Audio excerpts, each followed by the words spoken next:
کہ ہم اپنے آباء و اجداد کے خداؤں کو چھوڑ کے تمہارے خدا کی پرستش شروع کر لیں. مطلب کیا ہے؟ جو آباء و اجداد کرتے ہیں بچے وہ کرتے ہیں. عتیق بھائی میں ایک بات سمجھتا ہوں, اگر میرا بیٹا مجھے دیکھتا ہے نا کہ میرا باپ اپنی ماں سے بات کرتے ہوئے نگاہیں جھکا لیتا ہے, گھر میں داخل ہوتا ہے تو السلام علیکم کہتا ہے, اپنی ماں کے سامنے باپ کے سامنے یوں کھڑا ہوتا ہے جس طرح ان کا مجرم ہے, رات کو سونے سے پہلے ماں کی ٹانگیں دبانا پاؤں دبانا اپنے پر لازم سمجھتا ہے, ماں کے حکم کے سامنے وہ چپ کر جاتا ہے, وہ میرا بچہ مجھ سے سیکھتا ہے کہ میں نے اپنے باپ سے اپنی ماں سے یہ رویہ اختیار کرنا ہے جو میرا باپ کر رہا ہے. ہمارے گھر کا جو بھی ماحول ہے یہ ہم بچوں کی تربیت کر رہے ہیں. اگر ہم سمجھتے ہیں کہ بچے جھوٹ نہ بولیں تو والدین کو سچ بولنا پڑے گا. اگر سمجھتے ہیں کہ بچے ایماندار ہوں تو والدین کو ایماندار بننا پڑے گا. میں آپ کو ایک مثال دیتا ہوں.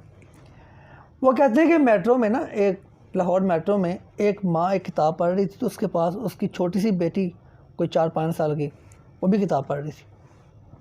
اس سے کسی نے پوچھا کہ میڈم آپ تو کتاب پڑھ رہی ہو, چلو میں سمجھ آتی ہے, لیکن اس بچی کو آپ نے کیسے لگا دیا کہ یہ بھی کتاب پڑھے؟ ماں نے جواب دیا, کہتی ہے کہ بچے وہ کب کرتے جو ہم کہتے ہیں, بچے تو وہ کرتے ہیں جو ہم کرتے ہیں. یعنی اگر میرا بیٹا دیکھتا ہے کہ میرا باپ ہر وقت موبائل پہ لگا ہوا تو ذرا موبائل ہی کھیلے گا نا. وہ اگر اسے پتا کہ میرا باپ کتاب سے محبت کرتا ہے, میری ماں کتاب سے محبت کرتی ہے, میرے گھر میں قرآن سے محبت ہے, میرے گھر میں یہ ایٹیکیٹ سے جینے کے آداب ہیں, تو میرا بچہ اسی کو فالو کرے گا جو جی آپ نے بالکل صحیح فرمایا کہ جو بیڑیے کا بچہ ہے وہ تو بیڑیا ہی ہوگا, جیسے ماں باپ کی تربیت ہے ویسے اولاد کی ہوگی. بالکل. اچھا یہاں پہ ایک اور ایشو ہے, اب ماں باپ کہتے ہیں کہ ہم کام کاج کریں یا بچوں کی تربیت کریں, یہاں پہ یہ ایشو آ رہا ہے. اب یہ کیا کریں, یہاں پہ آپ کیا کہتے ہیں کہ کیا ہونا چاہیے؟ میں تو یہ سمجھتا ہوں اگر ماں باپ یہ سمجھتے ہیں نا کہ تعلیمی ادارے بچوں کی تربیت بھی کریں تو بہت بڑے دھوکے میں ہیں. یہ تربیت کے لیے والدین کو خود ماڈل بننا پڑے گا. میں یہ سمجھتا ہوں کہ کتنی چیزوں میں اپنے والد صاحب کو فالو کرتا ہوں, اور یقین آپ بھی کرتے ہوں گے. جی. ہم نے زندگی میں, مجھے کوئی پوچھے تمہارا زندگی کا ہیرو کون ہے, میرا باپ میرا ہیرو ہے, اور میں ان سے سیکھتا ہوں, ان سے میں نے زندگی میں بہت کچھ سیکھا ہے. عتیق بھائی میں ایسے ہی سمجھتا ہوں کہ اگر والدین سمجھتے ہیں نا کہ ہم اپنے آپ کو اولاد کی تربیت سے, ان کو ادب سکھانے سے آزاد سمجھ لیتے ہیں. بچہ اسکول جا رہا ہے, ٹیوشن جا رہا ہے, رات کو اگر سو جائے ماں بھی کہتی ہے جان چھوڑے, گھر میں تنگ کرتا ہے. اگر اپنے بچوں کی شرارتوں کو ہی انجوائے نہیں کرنا تو کیا کرنا زندگی میں؟ آپ نے بچوں کی شرارتوں کو انجوائے کریں. ماں کیا کہتی ہے, اگر تم جھوٹ بولو گے اللہ تمہارے منہ میں آگ ڈال دے گا. ماں جھوٹ بول کے بچوں کو بتاتی ہے کہ جھوٹ نہیں بولنا. ماں چیخ کے کہتی ہے تم کیسے بولتے ہو, تو جب ماں چیخ کے بچوں کو کہتی ہے چیخ کے نہیں بولنا, بچہ کیسے روک سکتا ہے چیخ کے نہیں بولنا؟ جب ماں کہتی ہے کہ گدھے گالی کیوں دیتے ہو, جب ماں خود گالی دے کے بچے کو گالی دینے سے منع کرتی ہے, میرے خیال میں پاسبل نہیں ہے کہ آپ بچے کو گالی دینے سے روک سکے. سیدنا مقاتل بھی بیان فرماتے ہیں کہ ایک بار میں اور میرا بھائی میرے ابا جان کے ساتھ نا حضرت ابراہیم حربی کی خدمت میں پہنچے, اور وہاں جا کے نا ان کے پاس جب بیٹھے ہیں تو وہ میرے والد صاحب سے فرماتے ہیں ایک بات بتاؤ یہ 2 بچے کون ہیں؟ فرمانے لگے کہ یہ میرے بیٹے ہیں. ابراہیم حربی فرماتے ہیں اگر تمہارے بیٹے ہیں تو اتنا محتاط رہنا تمہارے بچے تمہیں ایسی جگہ پہ نہ دیکھیں جہاں سے اللہ نے اور اس کے رسول نے منع کیا ہے, ورنہ کل تمہارے بچے بھی وہاں جا کے بیٹھیں گے. والدین کے تمام معاملات اولاد پہ اثر انداز ہوتے ہیں. جب سیدنا مالک بن دینار رحمہ اللہ نے ایک شخص کو نماز پڑھتے ہوئے دیکھا نا تو نماز وہ غلط پڑھ رہا تھا. فرماتے ہیں مجھے اس کی اولاد پہ ترس آ رہا ہے. لوگوں نے کہا رد نماز تو غلط وہ پڑھ رہا ہے, ترس آپ کو اس کی اولاد پہ آ رہا ہے. فرماتے ہیں اس کی اولاد نے اس سے ہی نماز پڑھنی سیکھنی ہے. یعنی کہ والدین جیسا اپنی اولاد کو بنانا چاہتے ہیں تربیت کے معاملے میں ویسا خود بن کے سامنے آئے. اس لیے ٹھیک ہے آپ تعلیمی ادارے میں بچوں کو پڑھائیں, لیکن ساتھ بچے کی تربیت پہ خود فوکس کریں, ان کو ٹائم دیں. جی. بچوں کو نماز کے لیے مسجد میں لے کے جانا چاہیے, کس ایج سے لے کے جانا چاہیے یا نہیں لے کے جانا چاہیے؟ کیونکہ عموماً یہ ہوتا ہے کہ بچوں کو جب مسجد میں لے کے جاتے ہیں تو وہیں پہ لوگ جو ہوتے ہیں نا وہ ان کو ڈانٹنا شروع کر دیتے ہیں. ان کو یہ نہیں معلوم کہ باہر جا کے بچے کرکٹ کھیل رہے ہیں، وہاں پہ شور کر رہے ہیں، ان کی خیر ہے، کارٹون دیکھ رہے ہیں ان کی خیر ہے، لیکن اگر مسجد میں آ کے تھوڑا سا شور کر رہے ہیں ان کو وہ ڈسٹرب کہتے ہیں کہ ہمیں ڈسٹرب ہو رہی ہے نماز. تو اس حوالے سے آپ کیا کہنا چاہتے ہیں؟ بڑے دکھ کی یہ بات ہے کہ آج ہمارے بچوں کی تربیت مسجد کا موضوع نہیں کارٹون کر رہے ہیں. جیسے آپ نے بات بھی کی ہے کہ بچے مسجد میں آتے ہیں تو بزرگ حضرات ان کو مسجد سے نکال دیتے ہیں، اور بلکہ جن کے ساتھ آتے ہیں ان کی بھی انسلٹ کرتے ہیں، تم بچے کو مسجد میں کیوں لے کے آئے ہو. میں آپ کو ایک مثال دیتا ہوں. نبی علیہ السلام نے فرمایا کہ اريد ان اطول الصلاۃ، میرا کبھی دل کرتا ہے میں نماز کو لمبا کر دوں. واسمع بکاء الصبی، پھر میں بچے کے رونے کی آواز سن لیتا ہوں. ذرا غور کریں تھی بھائی، میرا بیٹا 2.5 سال کا تھا، 3 سال کا تھا، اس کو میں مسجد میں اپنے ساتھ لے کے جانا شروع کر دیا. یقین مانیں کبھی نہیں ایسا اتفاق ہوا کہ میرا بیٹا مسجد میں رو رہا ہے، وہ 2.5 سال کا تھا. یہ جو سبھی جس کے رونے کی آواز ہے، مطلب یہ وہ بچہ ہے جو ابھی ماں کا دودھ پیتا ہے.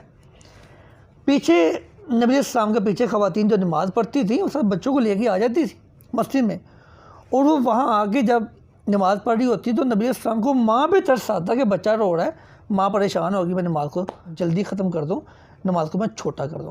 فرماتے ہیں میری خواہش تھی میں نماز لمبی کروں، لیکن جب بھی میں چاہتا ہوں مجھے بچہ کی رونے کی آواز آتی ہے، میں بچوں کا خیال کرتے ہوئے نماز کو چھوٹا، یعنی کہ بچوں کو مسجد میں لانا چاہیے.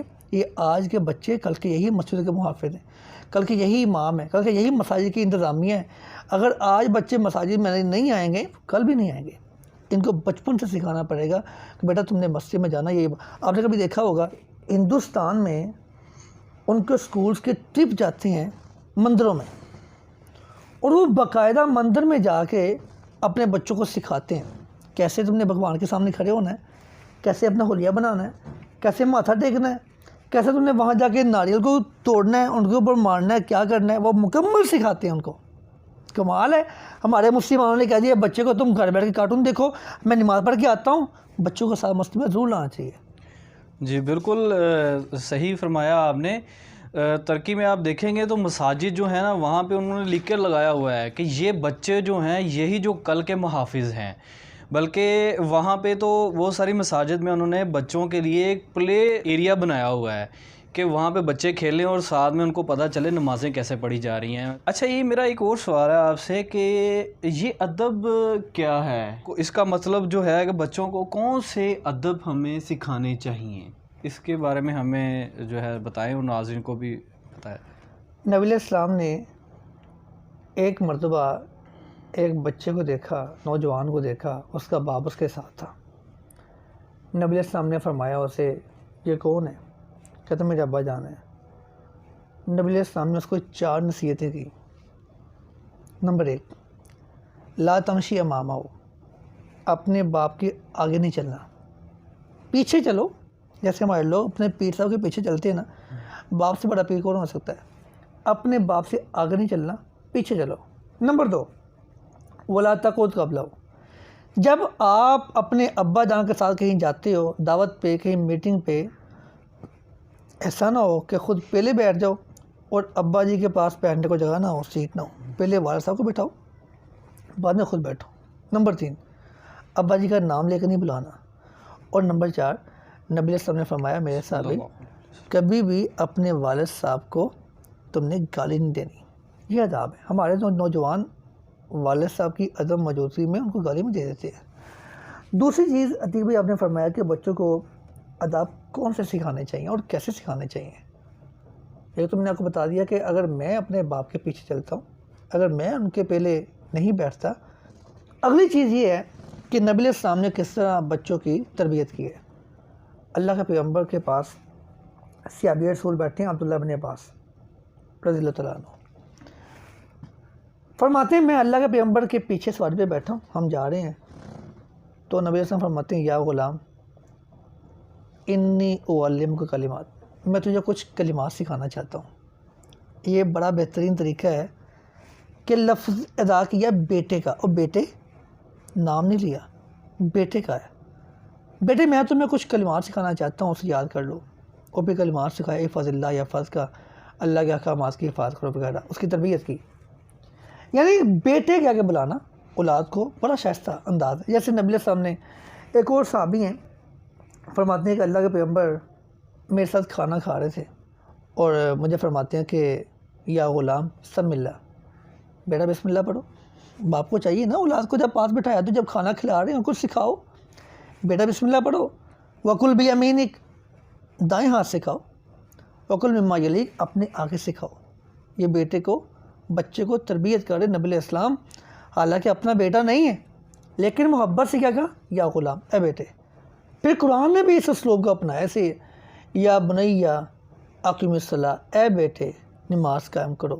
یا بنیا لا تقصص یا کالا اخواتک، اے بیٹے اپنے خواب کو. یعنی یہ تمام قرآن کے جو آیات ہیں، یا بنیا انی ارا فی المنام انی اذبحک فانظر ماذا تری، یہ کیا ہے؟ یہ وہی ہے کہ سکھایا ہے قرآن نے کہ اپنے اولاد کو اے میرے بیٹے کہہ کے بلائیں.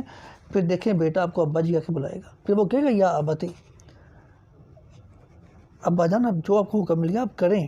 یعنی کہ جب ہم بیٹے کو بیٹا جی کہہ کے بلائیں گے تو پھر لازمی طور پہ اللہ نے اس میں تاثیر رکھی ہے کہ انشاءاللہ بچے ہمارے فرمانبردار ضرور ہوں گے. بہترین طریقہ ہے کہ اگر بچوں کو جیسا آپ بنانا چاہتے ہیں اپنے گھر کا ویسا ماحول بنائیں، انشاءاللہ اللہ آپ کو برکت دے گا. بہت شکریہ جناب ثناء اللہ مجاز صاحب ہمارے ساتھ موجود تھے. انہوں نے بہت اچھی باتیں کی ہیں کہ اولاد کی تربیت کیسے کی جائے، اور اس حوالے سے انہوں نے مثالیں بھی دی ہیں اور بتایا بھی ہے کہ بچوں کو نماز جو پڑھنے کے لیے مسجد میں بھی بھیجنا چاہیے. تو انشاءاللہ آئندہ جو ہے ہم کسی نئے ٹاپک پر اور اچھے کسی کرٹیکل ایشو پہ اوپر ہم بات ضرور کریں گے. تو ہمارا جو چینل ہے صراط المستقیم، اس کو ضرور سبسکرائب کریے گا اور بیل آئیکن کو ضرور دبائیے گا تاکہ آپ کو ہماری اگلی آنے والی جو ہے ویڈیوز تو آپ کو ملتی رہیں گی. بہت شکریہ، جزاک اللہ.